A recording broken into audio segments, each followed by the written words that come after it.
The day Richard laughed at my lunch bag in front of the entire office, I smiled quietly and said nothing. Nobody in that room had any idea that every single paycheck they received, including his, was signed by me. The morning I decided to stop hiding who I was, I packed my lunch in a brown paper bag. Not because I had to. Not because I couldn't afford anything else. I did it on purpose, deliberately, consciously, with the kind of quiet intention that only makes sense when you've spent years watching people reveal exactly who they are the moment they think no one important is looking. My name is Diana Mercer, and for the past 3 weeks, I had been invisible. Not the kind of invisible that happens by accident, the kind you engineer. I wore plain clothes, sensible flats, no jewelry except a small watch my late father had given me the day I signed the papers that made Mercer & Hale Industries officially mine. I kept my hair pulled back. I brought my lunch in, that bag. I took the elevator with everyone else, said good morning to the receptionist, and sat at a desk in the middle of the open floor plan like I was just another analyst trying to make it through a Tuesday. Nobody knew. That was the point. Mercer & Hale was my company, transformed completely over 14 years, through 2 recessions, 1 almost bankruptcy, and more sleepless nights than I could count. My father had started it as a small logistics consulting firm out of a 2-room office in Cleveland. When he passed, I inherited a business with 7 employees and a filing cabinet held together with rubber bands. What I built from that inheritance was something entirely different, a $340 million operation with offices in 4 cities and over 600 employees. But I had learned something painful in the years since I'd taken the helm. Success has a way of surrounding itself with the wrong kind of people. People who smile at the title on the door, while quietly undermining everything behind it. I had fired 3 senior executives in 2 years. I had restructured entire departments. And still, something felt off in the Chicago office, our largest, most profitable branch. The one I hadn't personally run since promoting Richard Calloway to regional director 18 months ago. The numbers were still good. That wasn't the problem. The problem was that the numbers being good was the only thing anyone in that office seemed to care about anymore. I'd heard whispers. A project manager in Cleveland had mentioned, almost casually over a call, that the Chicago team had a certain culture. A woman in HR had submitted a resignation letter citing a management style inconsistent with company values. And when I'd asked her directly what that meant, she had gone quiet in a way that said more than any answer she could have given. So I did what I always did when I needed to understand something no spreadsheet could tell. Me. I went in as nobody. My assistant Marcus, one of 3 people who knew the truth, arranged everything. A fabricated employee file, a desk assignment, a role as an external data analyst on temporary contract, brought in to review the quarterly reporting structure. Believable enough to explain my presence, vague enough that nobody would think too hard about it. The first week, I watched. Richard Calloway was everything his performance reviews said he was. Sharp, driven, impressive in meetings. He wore suits that probably cost more than some of his employees' monthly salaries. And he had the kind of confidence that filled a room before he even opened his mouth. The staff responded to him. They laughed at his jokes. They stayed late when he asked. On the surface, it looked like leadership. But surfaces are exactly what I was there to get beneath. By week 3, I had started to see it. The way certain people went quiet when he walked in.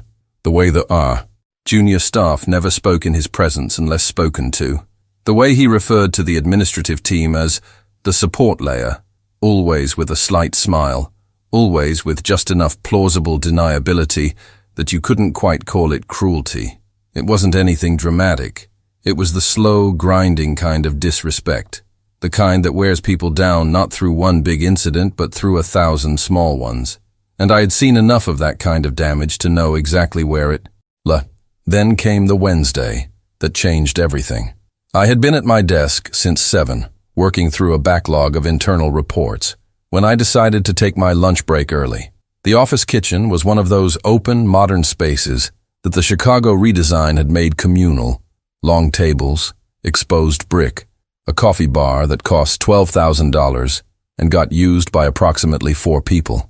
I liked it because it was usually quiet before noon. I sat at the far end of the room, opened my brown bag, and laid out what I'd packed that morning. Half a turkey sandwich, an apple, and a small container of leftover pasta. I didn't hear him come in. What I heard was the laughter first. Richard Calloway walked in with two of the senior account managers, Davis and Trent, both of whom had been at the company long enough to know better, and they were mid-conversation, loud in the comfortable way of men who had never learned to question whether a room belonged to them. Richard stopped when he saw me. I looked up. He looked at my lunch bag. And then he did something that I will never forget for as long as I live, not because it was the worst thing anyone had ever done to me, but because of what came with it, the ease of it, the absolute, unthinking ease. He pointed at the bag, turned to Davis and Trent with a grin that split his face open, and laughed. Not a chuckle, not an awkward smile, a full, open-mouthed laugh, the kind that invites everyone in. The room to join, the kind that says, "Look at this. Look at how small this is. Look at how small she is." "Somebody packed their lunch today," he said, still grinning, his voice carrying across the whole kitchen. "What is that? A fourth-grade field trip situation?" Davis laughed. Trent laughed.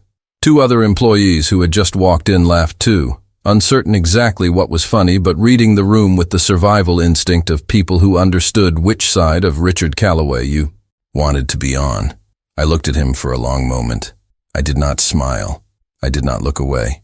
I picked up my apple, took a slow bite, and held his gaze with the kind of patience that only comes from knowing something the other person doesn't. He laughed a little harder, reading my silence as embarrassment. He said something else, something about expense accounts existing for a reason, and the group moved toward the coffee bar, still buzzing with the small cruelty of it, already moving. On to the next thing. I finished my lunch. I folded the paper bag neatly and placed it in my tote, and I thought about my father, who had packed his own lunch every single day for 31 years, who had told me once that the way a person treats someone they think is beneath them is the only honest thing about them. I thought about the 600 people in this company whose livelihoods passed through my hands. I thought about the woman in HR who had gone quiet on the phone, and I made a decision, not in anger, not in the heat of that moment, but with the cold, clear certainty of someone who has been patient long enough. Richard Calloway had just laughed at the wrong person. He just didn't know it yet. The thing about a man like Richard Calloway is that he doesn't become who he is overnight. It takes time. It takes practice. It takes an environment that rewards the wrong instincts and a long enough streak of unchallenged behavior that cruelty starts to feel like confidence, and contempt starts to feel like leadership. I spent the next 3 days after the kitchen incident watching him with different eyes. Not the eyes of an undercover executive taking notes. The eyes of someone who had finally stopped giving the benefit of the doubt, who had stopped translating "he's just direct" into something forgivable, and started seeing it for exactly what it was. And what I saw was a system. Richard didn't humiliate people randomly. There was a pattern to it, an almost architectural logic that I found more disturbing than if it had been purely impulsive. He chose his moments carefully. He never did it in formal meetings where there was a paper trail or a recording. He never targeted the people with the most visibility or the most external connections.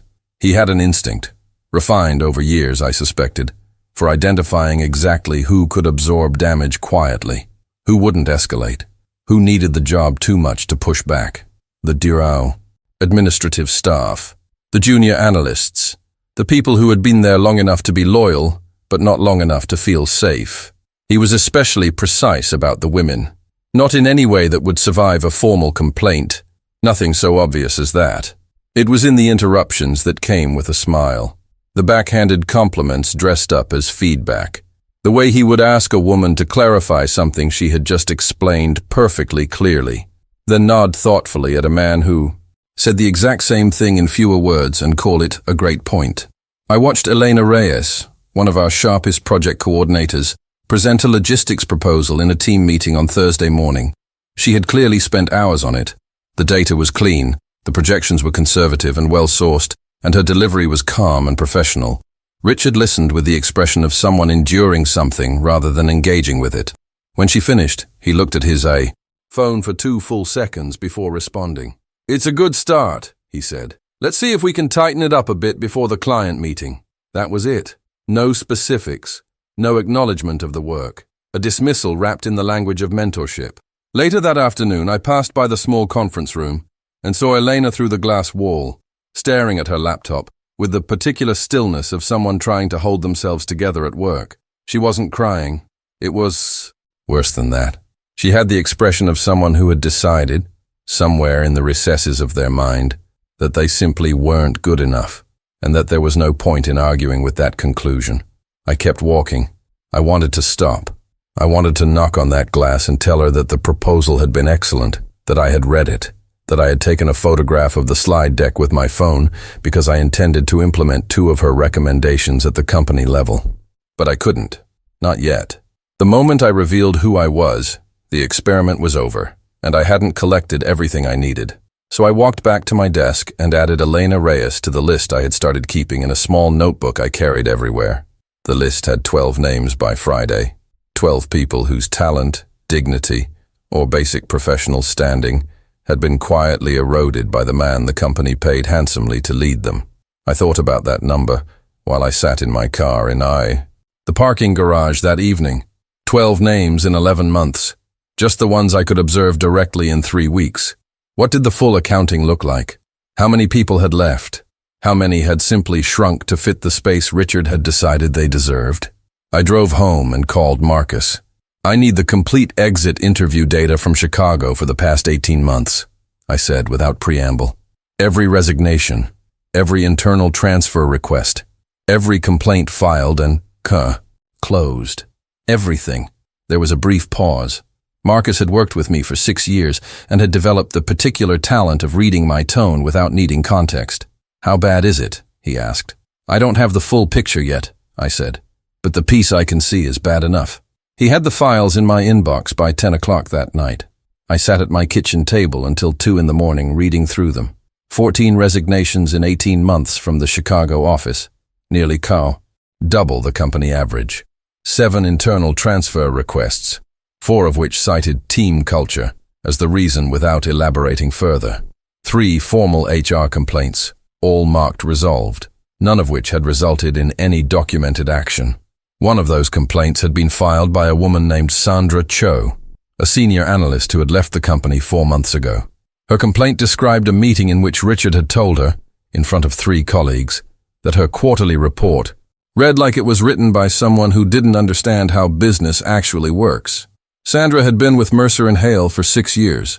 Her performance reviews, every single one of them written before Richard's tenure, had been outstanding. I read her complaint twice. Then I opened a separate document and started writing. Not an email, not a memo, a full brief, the kind I used to prepare when I was building cases for board decisions, back when the board was just me and my father. At a folding table in that 2-room office in Cleveland, I laid out everything, the pattern of behavior, the names, the dates, the documented outcomes. I cross-referenced the resignation data with Richard's promotion date and drew the line between them with the kind of clarity that no one could reasonably dismiss. It was not a pleasant document to write. It was, in some ways, also an indictment of myself, because the data didn't lie. The warning signs had been there, quieter and more diffuse, for longer than 3 weeks. I had been too far removed, too trusting of the surface-level numbers, too willing to believe that a high-performing office was a healthy one. Those are not the same thing. I had learned that before. I had apparently needed to learn it again. I closed the laptop at 2:15 and sat in the silence of my kitchen for a long moment. The city outside my window was dark and still. Somewhere in this same city, Elena Reyes was probably sleeping, or not sleeping, in an apartment she paid for with a salary signed by my company, wondering if she was good enough, wondering if she'd ever be good enough, and Richard Calloway was sleeping just fine. I thought again about the kitchen, about the paper bag, about the laughter that had traveled across the room and wrapped itself around everyone present like an instruction. This is how we treat people like her here. I had let it settle over me without reacting. I had sat there and finished my lunch and folded the bag neatly because I had been trained, by years of being underestimated, to absorb that kind of thing without flinching. But there is a difference between patience and permission. I had been patient. I was done giving permission. Tomorrow was Monday. I had 2 more weeks of this before I had planned to surface. But the brief was written, the data was compiled, and the decision, the real decision, the one that would change things permanently, was already forming in my mind, with the quiet inevitability of something long overdue. Richard Calloway was an excellent salesman. He was a sharp strategist. He understood markets and clients and quarterly targets with a fluency that had genuinely impressed me when I'd hired him. None of that was the question anymore. The question was what kind of company I was building. And the answer to that question had always been mine to give. There is a particular kind of loneliness that comes with being the only person in a room who knows the whole truth. I had felt it before, in boardrooms, in negotiations, in the long months after my father died when I was simultaneously grieving and running a company and pretending for the sake of everyone around me that I had everything under control. But what I felt during those final 2 weeks undercover in the Chicago office was something different, something heavier. Because this time, the truth I was carrying wasn't about strategy, or finances, or market positioning. It was about people. Monday arrived gray and cold, the kind of Chicago morning that feels like the city is testing your resolve. I was at my desk by 7:30 with a coffee I'd bought from the cart downstairs, not the $12,000 espresso machine in the kitchen, which I had developed a principled aversion to, and I settled in to watch the week unfold. It didn't take long. By 9 o'clock, Richard was in rare form. There was a new intern who had started that week, a young man named Caleb, 22 years old, fresh out of Northwestern. Earnest in the way that only people who haven't been worn down yet can be earnest. He made the mistake, at 9:15 on his third day of work, of asking Richard a question about the client reporting format during the morning stand-up. It was a reasonable question. A good question, actually. One that pointed to a genuine inconsistency in the template that I had noticed myself. Richard looked at him for a long moment, with the expression of a man considering whether the question deserved a response at all. "That's covered in the onboarding documentation, Caleb," he said finally, his voice carrying the particular brand of patience that isn't patience at all but performance. "All of it. Did you read the onboarding documentation?" Caleb nodded quickly. "Yes, I did. I couldn't find the specific section that addressed the..." Then read it again. The room went still in the way rooms go still when everyone has learned that stillness is the safest response. 12 people staring at laptops or coffee cups or the middle distance, performing absorption in their own tasks with practiced ease. Caleb nodded, sat down, and didn't ask another question for the rest of the day. I watched his face in the hours that followed, watched the particular recalibration that happens to a young person the first time they realize that the professional world they imagined and the one they've entered are not the same place. The shutting down of something, the decision, quiet and consequential, to be smaller. I had made a similar decision once, a long time ago, in the early years after my father passed. I had walked into a meeting with 3 investors who had known my father and watched them speak exclusively to the man I'd brought as my CFO, even as I answered every single question they directed at him. I had decided, in that meeting, to become quieter, to observe more, to learn exactly how the game was played before I turned it over. But Caleb was 22 years old on his third day of work. He shouldn't have to be making that decision yet. I added his name to my notebook. Then I turned back to my screen and kept working. The middle of that week brought something I hadn't anticipated, a company-wide video call scheduled by the corporate communications team to announce a new client partnership that Marcus had been managing from our headquarters in Cleveland. It was a significant deal, the kind that would generate positive press and a meaningful revenue bump, and the communications team had framed it as a moment to celebrate. I joined the call from my desk like everyone else, camera off, listed under my temporary contract name. Richard joined from the glass-walled conference room, camera on, positioned with the practiced ease of someone who understood the performance requirements of visibility. He congratulated the team generously, spoke about the Chicago office's contribution to the company's growth, and used the word "we" in a way that was technically accurate and fundamentally misleading. Afterward, I heard him in the hallway telling Davis that the new client deal was exactly the kind of thing that makes the case for what we've built here, what we've built. I sat with that for a while. It wasn't the possessiveness of it that bothered me most. Executives absorb credit. That's a documented feature of corporate ecosystems, not a bug. What bothered me was the seamlessness of it, the complete absence of any internal friction. The fact that Richard Calloway had occupied this company's infrastructure, used its reputation, leveraged its client relationships, and operational foundation, all of it built before he arrived, and had done so with the serene confidence of a man who had genuinely begun to believe it was his. I wondered, not for the first time, whether he had ever seriously considered who owned the company he worked for. Mercer & Hale was not a publicly traded corporation. It was privately held. The ownership structure was not a matter of public record, and I had never been the kind of executive who believed that authority required constant announcement. My father had taught me that the people worth working with didn't need to be reminded of the hierarchy. They were too busy doing good work to spend time calculating where they stood in it. Richard, I was coming to understand, was not that kind of person. On Thursday, I had my closest call. I was in the copy room, the small windowless one near the back stairwell that nobody used anymore because everything was digital, running off a printed copy of the exit interview analysis I'd compiled, when the door opened and Richard walked in. He stopped when he saw me. I looked up from the printer without urgency. "Diana, right?" he said. "The contract analyst." "Oh, that's right," I said. He leaned against the doorframe with the proprietary ease of a man who treats every space as an extension of his own office. His eyes moved to the papers coming out of the printer with a brief, assessing quality, the reflex of someone who monitors information flow. "How's the reporting structure review going?" he asked. It was casual, but it wasn't entirely casual. "Thorough," I said.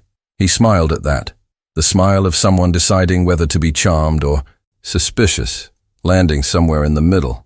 "Good. Let me know if you need anything. We like to be transparent here." He said it with complete sincerity. I looked at him, really looked at him, the way I'd been trained by years of high-stakes negotiation to look at a person when you need to understand not just what they're saying but what they believe. And what I saw was the most unsettling thing about Richard Calloway, the thing that made him genuinely more complicated than a simple villain. He believed it. He actually believed he ran a transparent, high-performing, people-first organization. The gap between what he perceived and what I had spent 3 weeks documenting was not the gap of a man concealing his true nature. It was the gap of a man who had never once been required to examine it. That night, I sat in my car for a long time before driving home. The brief was complete. The data was airtight. I had more than enough to do what needed to be done. But for the first time since I'd walked into this office 11 months ago, I felt the full weight of what I was about to set in motion. Not regret, I want to be clear about that. Not hesitation, just the weight of it. The understanding that the next step would change things for a lot of people in ways large and small, and that all of it, every consequence, every reaction, every disruption, flowed from a decision that was entirely mine to make. I started the car. I thought about Elena Reyes staring at her laptop. I thought about Caleb, deciding to be smaller. I thought about Sandra Cho, who had filed a complaint and been shown, without a single word, that no one was listening. I pulled out of the parking garage and into the cold Chicago night. I was ready. There is a moment in every significant thing I have ever done where the decision stops being abstract and becomes irreversible. Signing the papers after my father's funeral. Walking into my first boardroom alone. Turning down the acquisition offer that would have made me wealthy beyond any reasonable need, but would have dissolved everything he and I had built into someone else's portfolio. Each time, there was a moment where I felt the ground shift beneath me, not with fear exactly, but with the particular gravity of a choice that cannot be undone. Monday morning of my final week undercover, I felt that shift again. I arrived earlier than usual, 5:45, when the building was still half dark, and the cleaning crew was finishing up, and the only sounds were the distant hum of the elevator and the quiet industry of people who started their days before the rest of the world caught up. I sat at my desk and opened my laptop and reread the brief one final time, not because I needed to, but because I believe in the discipline of certainty, of not moving until you're sure. I was sure. I sent 2 emails before anyone else arrived. The first was to, Marcus, with 3 attachments, the compiled brief, the exit interview analysis, and a formal recommendation for executive review. The subject line was 4 words. It's time. Full brief. The second email was to our company's legal counsel, a woman named Patricia Osei, who had been with Mercer and Hale since the early years and who I trusted completely. I asked her to review the documentation and prepare for a formal process. I did not specify the timeline. Patricia would understand that. The timeline was soon. Then I closed my laptop and went to get a coffee from the downstairs cart. I wanted to spend this last week watching with the clarity of someone who has already made the decision, without the weight of uncertainty, without the ongoing negotiation with myself about what I was seeing, just watching, just letting the full picture settle into focus one final time before I stepped out of the frame. What I saw that week was, in some ways, the most instructive part of all, because what I saw was what Richard Calloway was like when things were going well for him. The new client deal had generated exactly the kind of internal momentum that good news generates: energy, optimism, a loosening of the usual tension. People were genuinely excited. The Chicago office had landed a significant account, and the team that had worked on it deserved to feel proud. Richard, in the wake of that success, was almost magnetic. He was generous with praise in the team. Meeting that Monday. He brought in breakfast for the floor on Tuesday. Good breakfast. From the place 2 blocks over that everyone quietly loved. He told a story in the Wednesday stand-up about a mistake he'd made early in his career, and it was a good story, self-deprecating in all the right ways, and people laughed and relaxed, and for approximately 45 minutes the Chicago office felt like the kind of place you'd want to work. I watched all of it, and I understood, with a E, clarity I hadn't fully had before, why this had gone on for as long as it had. Because this was the other side of Richard, the side that had earned him the performance reviews he had, the side that had made him seem, from a distance, like exactly the kind of leader I had been looking for when I'd promoted him. He was genuinely good at his job when his ego was satisfied. The cruelty wasn't constant. It was conditional. It surfaced in the gaps, when he was bored, when he felt unchallenged, when someone he had categorized as unimportant wandered into his line of sight at the wrong moment. And because the good moments were real, they gave people enough hope to tolerate the bad ones.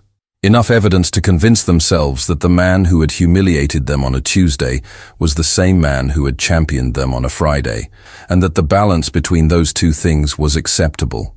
That is how these systems survive. Not through relentless cruelty. That would be easier to name and easier to leave. They survive through inconsistency, through the calibrated distribution of just enough good to make the bad seem survivable. I had seen it before. I had studied it in the context of market manipulation, of contractual negotiation, of the particular strategies used by companies that extract maximum value from relationships while giving back the minimum required to keep the other party engaged. I had never expected to find it in my own office. Wednesday of that final week, Richard laughed at me again. It was smaller this time, a comment in the kitchen about the fact that I was eating at my desk rather than going out for lunch like the senior staff typically did on Wednesdays, when the account managers had a standing informal gathering at the restaurant around the corner. Contract life, he said to no one in particular, with the easy amusement of a man noting the natural order of things. 3 people heard it. 2 of them smiled reflexively before catching themselves. 1, Elena Reyes, who happened to be refilling her water bottle, did not smile. She looked at me with an expression that I recognized because I had worn it myself. She knew exactly what that comment was. After Richard left the kitchen, Eleanor glanced at me once more. She didn't say anything, but there was something in that glance, a kind of acknowledgement, a quiet solidarity that I had not expected, and that landed somewhere deeper than I was prepared for in that moment. I nodded at her, just slightly. She filled her water bottle and walked back to her desk. Thursday, I began the final stage of preparation. I called Marcus from my car during lunch and walked him through the sequence of events I wanted to execute the following week. He listened without interrupting. He had the excellent quality of silence, and when I finished, he asked only one question. "Do you want to be present in person when it happens?" I thought about the kitchen, the paper bag, the laughter that had moved through the room like a current. "Yes," I said. "I want to be there." "Then I'll set it for Thursday," he said. "That gives us a full week for legal to finalize everything." "Thursday," I confirmed. Friday was quiet. I finished the last of the reporting structure review that my contract role had ostensibly been hired to complete, and I did it properly, thoroughly, because whatever else was happening, the work I deserved to be done right. I left the completed analysis in the shared drive with a note explaining the key findings. It was, objectively, a good piece of work. At 5 o'clock, I shut down my computer, put on my coat, and walked to the elevator. Davis was already in it when the doors opened. He gave me the polite, distracted nod that people give to colleagues they've never thought seriously about. We rode down in silence. The lobby was filling with the end-of-day flow of people. Coats and bags and the particular collective exhale of a Friday afternoon. I walked through it and out through the revolving door and into the cold air of a Chicago evening, and I stood on the sidewalk for a moment, just breathing it in. 6 days. In 6 days, I would walk back into this building as someone entirely different. Not different in any real sense. I would be exactly who I had always been, but different in the way that mattered here. Visible, undeniable, impossible to dismiss or diminish, or point it over a paper bag. A cab moved past. Someone's phone was playing music too loud. The city went about its enormous, indifferent business all around me. I thought about my father, who had packed his lunch every day for 31 years. I walked to my car, and I smiled for the first time in weeks. I wore red, not because I needed armor, not because I was trying to make a statement before I'd even opened my mouth. I wore red because my father had given me a piece of advice once, in the particular offhand way he delivered the things that mattered most, as though they were afterthoughts rather than the distilled wisdom of a lifetime.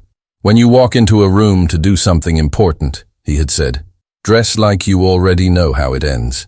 I had a meeting at 9, a full leadership assembly, all senior staff, all department heads, the account managers, the project coordinators. Marcus had arranged it under the pretense of a corporate-level operational review, which was plausible enough that nobody had asked questions. The invitation had gone out under the Mercer and Hale corporate letterhead, which Richard had presumably read as a routine check-in from headquarters and filed accordingly in the category of things that would require his performance, but not his concern. I arrived at 7, not to the open floor plan where I had spent the past several weeks as nobody. I arrived at the executive floor, the one above, the one with the corner offices and the conference room, with the floor-to-ceiling windows that looked out over the city, and I used my actual key card for the first time, the one that opened every door in every Mercer and Hale building in 4 cities. The security panel blinked green. I stood there for a moment, in the quiet of a floor that didn't know I was coming, and I breathed. Marcus arrived at 7:30 with Patricia Osei and 2 members of the HR leadership team from headquarters. People Richard had never met. People whose names appeared on internal documents he had likely never read carefully enough. We sat around the conference table and went through the sequence one final time. Patricia had completed the legal review. Everything was in order. The process was clean, documented, and defensible from every angle. Any last questions? I asked. Patricia shook her head. It's thorough. You've done this right. I appreciated that she didn't add as always. Patricia was not a woman who wasted words on flattery. At 8:55, I took the elevator down 1 floor. The office was already filling up. People moving between desks, coffee in hand, the low hum of a Thursday morning assembling itself into productivity. The large conference room at the center of the floor, the one with glass walls on 3 sides, had been set up for the meeting, chairs arranged around the long table, a screen at the front displaying the Mercer and Hale logo. I walked in through the main entrance. I want to be precise about what happened in the next 30 seconds, because it has been compressed in my memory into something almost cinematic, and the reality was both simpler and more complete than any drama. People noticed me. Not all at once. It moved through the room the way awareness moves, one person, then another, then another. A quiet ripple of recalibration. I was wearing clothes they had never seen on me. I was carrying myself in a way that was different from the woman who had sat at the desk by the window for 3 weeks, not because I was performing authority, but because I was no longer performing the absence of it. Elena Reyes saw me first, from across the room. I watched her face go through something. Confusion, then a rapid and visible process of reassessment, then something that looked almost like relief. She didn't say anything. She just watched. Richard was standing near the head of the conference table when I walked in, coffee in hand, mid-sentence with Davis about something I didn't catch. He glanced up at the movement in the room, registered my presence with the mild acknowledgement he gave to contract staff, and looked back at Davis. Then he looked at me again. The human brain is extraordinary in its capacity to detect discrepancy. Something in my bearing or my clothes, or the fact that Marcus and Patricia and two people nobody recognized had followed me in and taken positions at the far end of the table. Something in the accumulated weight of all of it reached Richard Calloway before I had said a single word, and I watched his expression shift through several registers in the space of 2 seconds. He settled on a smile, a professional, composed, slightly uncertain smile, the expression of a man deciding to project confidence while his internal calculus rapidly updated. "Diana," he said, "I didn't realize you were joining us for the review." "I'm not joining. You," I said pleasantly. "I'm running it." The room had gone very quiet. I set my bag down at the head of the table and looked around at the assembled staff, 41 people, some of whom I recognized from my weeks on the floor, most of whom were now looking at me with the particular focused attention of people who understand that something significant is happening and are not yet sure what. "Good morning," I said. "For those of you I haven't met, my name is Diana Mercer. I'm the founder and owner of Mercer and Hale Industries." I let that settle for a moment. I had expected silence. What I had not fully anticipated was the specific quality of the silence, the way it landed differently on different people in the room. I could see it moving across faces, the sudden sharp attention of those who hadn't known, the dawning comprehension of those who were rapidly reassembling the past few weeks in their minds, the absolute stillness of Richard Calloway, who had set his coffee cup down on the table and had not moved since. I did not look at him yet. I wasn't ready for that part. I was talking to the room, to the 41 people who deserved to hear this from me directly, without theater, without cruelty. "I've spent the past several weeks working in this office as a contract analyst," I continued. "This was not a routine audit. It was my decision, made because I had concerns about the culture and leadership environment here that I needed to understand firsthand. I want to be direct about that, because you deserve directness." Someone near the back of the room, I couldn't see who, exhaled audibly. What I found was a team of talented, committed people doing excellent work inside a management environment that has not supported them the way this company is built to do. That is not a reflection of your capabilities. I want to be absolutely clear about that. Every performance concern I observed in this office traced back to leadership, not to the people being led. I saw Elena Reyes press her lips together, holding something in. Her eyes were bright. Caleb, the intern, was staring at the table with an expression I couldn't fully read, somewhere between stunned and something that might, eventually, become okay. "I'm here today to begin a transition process," I said. "The details will be communicated to each of you individually and with full transparency over the coming days. My commitment to you is that this process will be handled with respect for your work, your time, and your futures at this company." I looked at Richard then. He was looking back at me. I had thought about this moment many times over the past weeks, had turned it over in my mind, considered what I would feel when it arrived, whether there would be satisfaction in it, or anger, or some complicated mixture I couldn't name in advance. What I felt, in that moment, was none of those things. What I felt was simply the solidity of standing in your own truth after a long time of holding it quietly inside you. The uncomplicated clarity of a decision made well and executed with care. "Richard," I said, "thank you for your time with this company. Patricia will walk you through the next steps." The room did not erupt. There was no dramatic collective gasp. What happened was quieter and more powerful than that. A slow, collective exhale, a shifting of weight, the particular atmospheric change of a room in which something long pressurized has finally been released. Richard opened his mouth, then he closed it. Patricia Osei rose from her chair and walked toward him with the documents in her hand. And Richard Calloway, regional director of the Chicago office of Mercer and Hale Industries, looked down at the paperwork and understood that there was nothing left to say. Outside the floor-to-ceiling windows, Chicago went on as it always did, enormous, indifferent, brilliant in the pow. Morning light. I stood at the head of the table and let myself be exactly who I was. The hours that follow a significant decision are strange ones.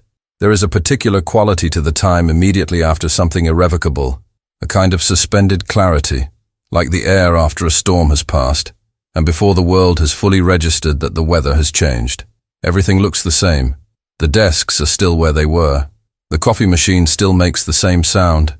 The city outside the windows is still doing what cities do, which is everything and nothing, simultaneously and without pause. But the room breathes differently. I spent the rest of that Thursday morning in the executive conference room upstairs, moving through a sequence of conversations that Marcus had scheduled in 30-minute intervals. Department heads, senior project managers, the 3 account leads who had the most direct client exposure and would need to be briefed carefully to ensure continuity. Patricia handled the formal HR process with the quiet efficiency that had made her indispensable to me for years. By noon, the operational mechanics of the transition were in motion. Richard was gone by 10:15. I know that sounds abrupt. In the telling of it, it has a certain clean finality. Here one moment, gone the next. The chapter closing with the soft click of a corporate process well executed. But the reality was more human than that. And I think it deserves to be described honestly. He had not made a scene. I had not expected him to. Richard Calloway was above all else a man who understood optics. He had spoken briefly with Patricia, asked 2 practical questions about the transition timeline and the terms of his exit package, and then he had picked up his jacket and his phone and walked out through the main floor to the elevator. I had been in the hallway when he passed. He stopped, just for a moment. We looked at each other. There are things I could have said, catalogs of them. The paper bag in the kitchen, Elena's proposal, Sandra Cho's complaint, Caleb on his 3rd day of work, deciding to make himself smaller, 14 resignations in 18 months. The names in my notebook, 12 of them, accumulated in 3 weeks. I said none of it, not because I was being gracious. I want to be honest about that. The graciousness would come later, with distance and reflection. In that moment, I said nothing, because there was nothing I needed to say. The saying of it would have been for me, and I had already given myself what I needed by walking into that room that morning in a red suit and telling 41 people the truth. Richard held my gaze for 2 seconds. Then he nodded, a single, small nod that contained something I hadn't expected and still haven't fully categorized. And he walked to the elevator and the doors closed behind him. I turned back to the conference room. There was work to do. The afternoon unfolded with the particular focused energy that comes after a significant release of tension. People worked harder, I think, not because they felt they had to perform for the new presence in the office, but because the particular low-grade exhaustion of a difficult environment had been lifted, and they were rediscovering what it felt like to have room to breathe. I noticed it in small ways. Voices were slightly louder in the open plan, not louder as in careless, but louder as in present, as in people who had learned to shrink themselves in a given space beginning, tentatively, to take up the room they actually occupied. Someone laughed genuinely in the kitchen at 2 o'clock, not the reflexive social laugh of people monitoring the mood of a powerful person nearby, but the real kind, the kind that doesn't ask permission first. Elena Reyes knocked on the conference room door at 3. I had been expecting her in some sense, not her, specifically, but someone. There are always people who need to speak and who have the courage to do it.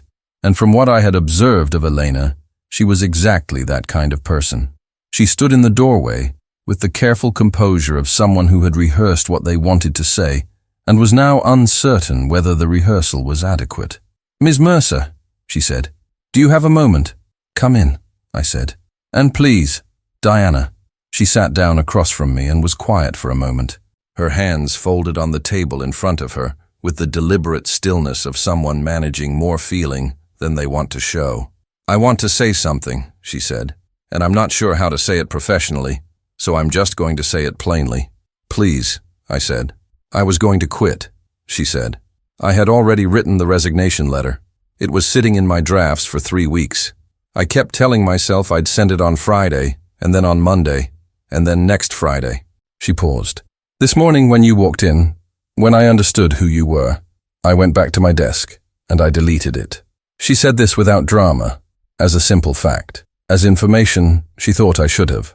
I held that for a moment before responding. "I'm glad you didn't send it," I said. And I'm sorry it got to the point where you felt you needed to. She nodded. Then she said something that has stayed with me since. The worst part wasn't the specific things he said or did. The worst part was that nobody above him seemed to know or care, and I didn't know how to make them know without it costing me more than I could afford to lose. I held her gaze. That's on me, I said.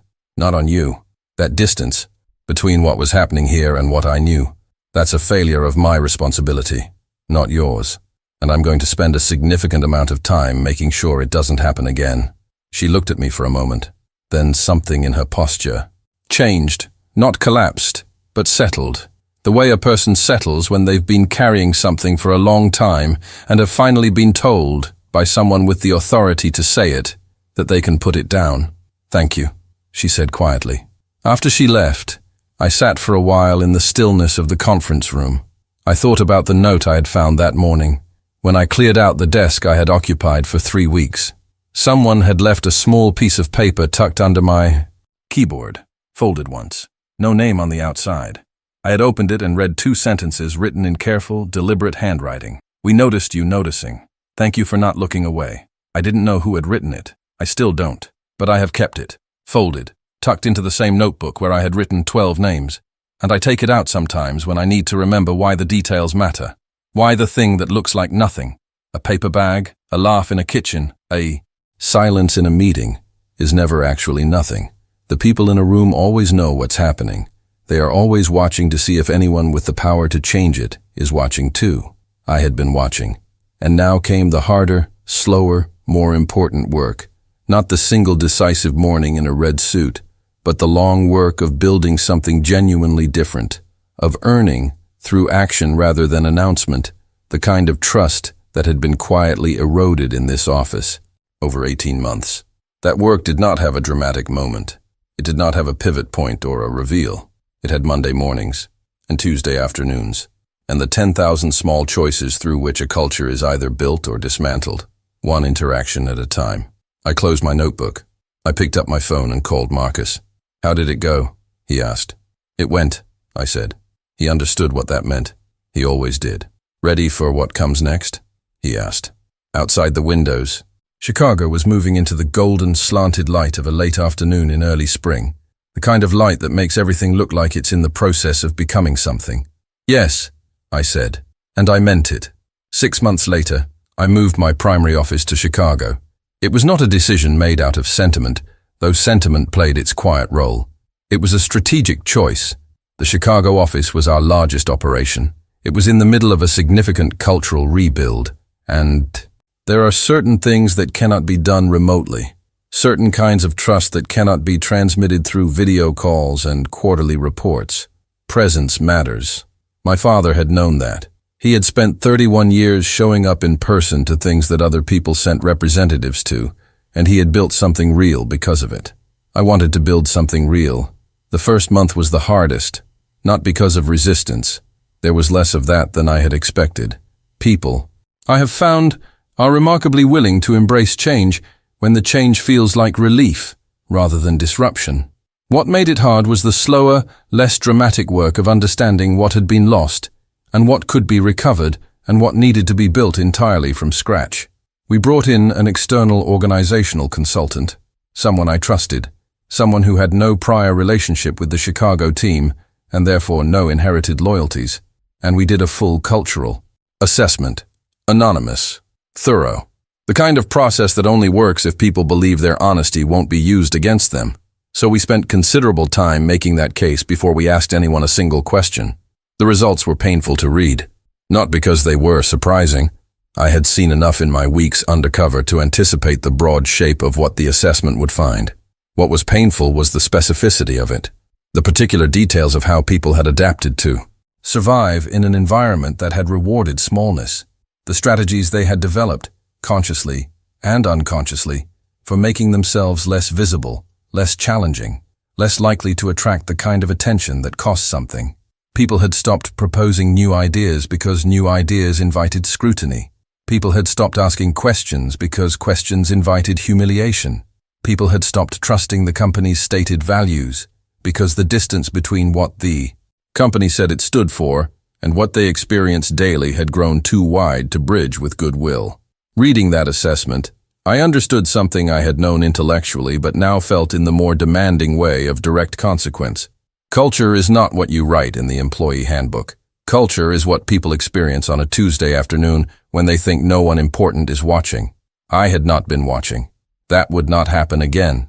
We rebuilt the performance review process from the ground up, removing the single evaluator structure that had given Richard unchecked narrative authority over every person on his team. We created lateral feedback mechanisms. We established a direct reporting line to HR that existed outside the management chain, with explicit protections for anyone who used it. We hired 3 new senior staff members, deliberately, carefully, with a level of cultural alignment scrutiny that our previous process had not included. Elena Reyes was promoted to Senior Project Director in the 2nd month. I told her myself in person, in the same conference room where I had stood in a red suit 6 months earlier. I told her about the logistics proposal she had presented the week I arrived, the one Richard had dismissed with 5 words. And I told her that 2 of her recommendations were now being implemented at the company level, across all 4 offices. She was quiet for a long moment. Then she said, "I almost didn't make that proposal. I almost decided it wasn't worth the energy." "I know," I said. "I'm glad you did." Caleb, the intern, was offered a full-time analyst position at the end of his contract. He accepted within 2 hours of receiving the offer. I heard later, through Marcus, that he had told a colleague it was the first time in his professional life that he felt like someone at the top of the organization actually knew he existed. That landed harder than I expected.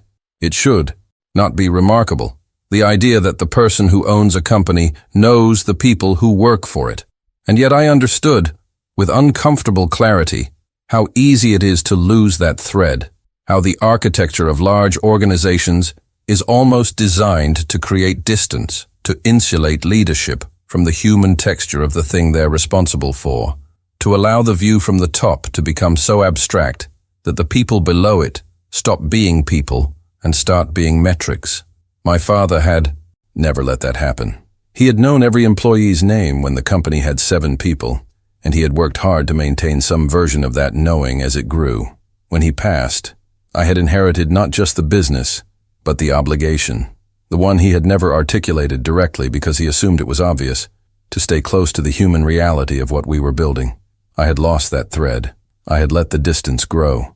The Chicago office had paid the price for my inattention. I carry that. I don't say that as self-flagellation. I have no patience for guilt that doesn't convert into action. I say it as the kind of honest accounting that I believe is necessary for anyone in a position of responsibility who wants to be worthy of it. On a Friday morning in October, 6 months after the Thursday I had walked in wearing red, I came into the office early, as I usually did now, stopped at the cart downstairs for a coffee, and went to my desk. I had brought my lunch in a brown paper bag, same as always. Marcus, who had relocated to Chicago with me and whose desk was 20 feet from mine, looked up when I set it on the desk. He had been there the morning in the kitchen. He had heard what Richard said. He glanced at the bag, and then at me with the expression of someone who wanted to ask a question, but had decided not to. I sat down and opened my laptop. At noon, I took my lunch to the kitchen. The long communal tables were half full, people in small groups, the easy social hum of a Friday, the kind of ambient comfort that accumulates slowly in a place where people have begun to feel safe. I sat at a table near the window, opened my bag, and laid out what I'd packed. Half a sandwich, an apple, leftover pasta in a container, same as always.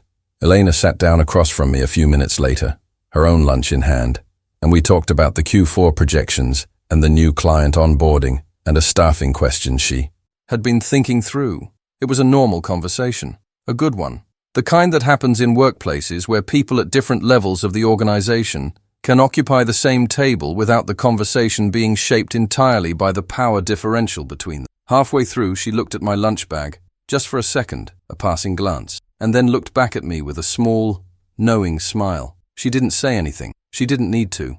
The bag was not a symbol. It was not a statement. It was lunch, packed in the morning by a person who had learned from her father that simplicity is not something to be ashamed of, that the measure of a person has never been and will never be the packaging they arrive in. But in that kitchen, on that Friday, with the city bright and indifferent outside the windows and 40-odd people going about the business of a company I had built from a folding table in Cleveland, in that particular moment, the bag was also everything. It was the thing Richard had laughed at. It was the thing that had been in my hand when I decided.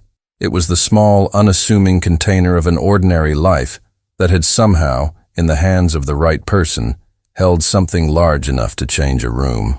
I finished my lunch.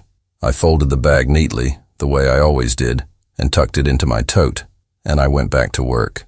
Some people see a paper bag and see smallness. My father saw it, and saw a person who knew what mattered. He was right. He was always right.